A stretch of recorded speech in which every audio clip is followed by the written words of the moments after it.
तेणुकरी एठी लिखिछंदी लेखक जे आमे जेउ गछर डाଳରେ बसिछु सेई डाळर मूळकू हाणुछु। जदि आमे परिवेशकू एही परि भाबरे बारंबार गछ काटिकी परिवेशर भारसाम्यकू भंग करिबारे लागि रहिबा बा आम द्वारा गछ गुड़िक नष्ट करा जिबा एही परिमाण रे बढ़ी बढ़ी चलिबो ताहाले दिन आसीबो सब प्रकार दुर्दशा को आमको ही सम्मुखीन हेबाकू पड़िबो। तेणुकरी वृक्षलता आमर बंधु अरण्य विनाश परिवर्ते नूतन अरण्य सृष्टि करबा आमर लक्ष्य हेबा एकांत आवश्यक। जो परिमाण रे आमे गछलता काटुछु गछलता तो आमको आमर आवश्यकता पूरण करबा पय आमको गछ काटिबाकू पड़िबो किंतु जदि आमे खाली काटी चलिबा आउ गछ लगेइबा नाही ताहाले आउ आम परपीढ़ी बा ता परपीढ़ी आउ गछ पाइबो कि कोनोसी काम करबा पय नाही। तेणुकरी जेते परिमाण रे आमे गछ काटुछु सेते परिमाण रे आमको गछ लगाइबाकू निहाती आवश्यक।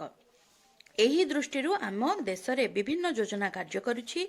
मृत्तिका संरक्षण वन संरक्षण सामाजिक वनीकरण योजना प्रभृति एहार दृष्टांत।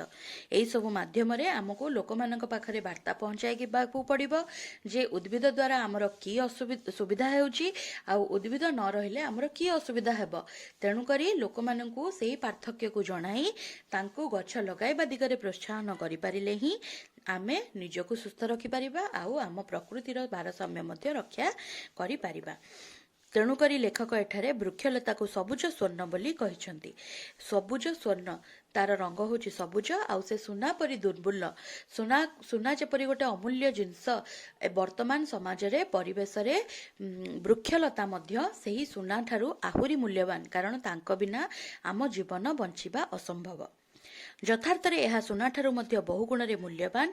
आमे एही अमूल्य वन संपदर सुरक्षा आ विकास न कले आमर स्थिति विपन्न होई पड़िबो। तेणु एते मूल्यवान जिनस को जदि आमे साइती न रखिबा संरक्षण करिकी न रखिबा तार जत्न न नेबा ताहाले दिन आसीबो आमको ही सब प्रकार असुविधा भोग करिवाकू पड़िबो। तेणु करी एठी विषयटी आमर शेष हैला। तुमे माने मध्य तम घर चारि पाखरे जेते खाली जगह देखुच जेते पड़िया पड़िथिबा जगह देखुच जदि जे कोनोसी गछटी सेठी लगाई परिबो ताहाले ताहा द्वारा मध्य आमर बहुत उपकार आमे पाई पारिबा बा आगको आमको ही सुविधा मिलिथिबो। तो विषयटी आमर एठी शेष हैला। या परे जे विषय रो जे पाठ गुडी रहिछि कठिन शब्द तार अर्थ तार प्रश्न उत्तर ताहा आमे या पर क्लास रे पढ़िबा आ से गुड़िकर नोट्स मु दे देबी तमे ताको खाता रे लेखिबो। Thank you.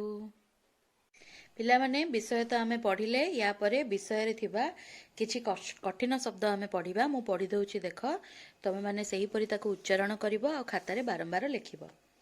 श्यामल अरण्य पवित्र आश्रम शिष्य चिकित्सा विज्ञानी सुप्रतिष्ठित अध्ययनरत पुस्तक उद्यान कृषि कार्य रंधन अंतर्भुक्त निर्देश अनुध्यान प्रत्यावर्तन विलंब रोगमुक्त सुस्थ सबल जन्म अत्यंत पांडित्य संपूर्ण गर्वित चिकित्सा विज्ञानी सुप्रतिष्ठित संरक्षण नियंत्रण व्यवहार्य द्रव्य कलाहांडी बारंबार दुर्भिक्ष दुर्गति संप्रसारण स्थिति आतंकित अंगारकाम्ल अम्लजान वायुमंडल प्रदूषण मुक्त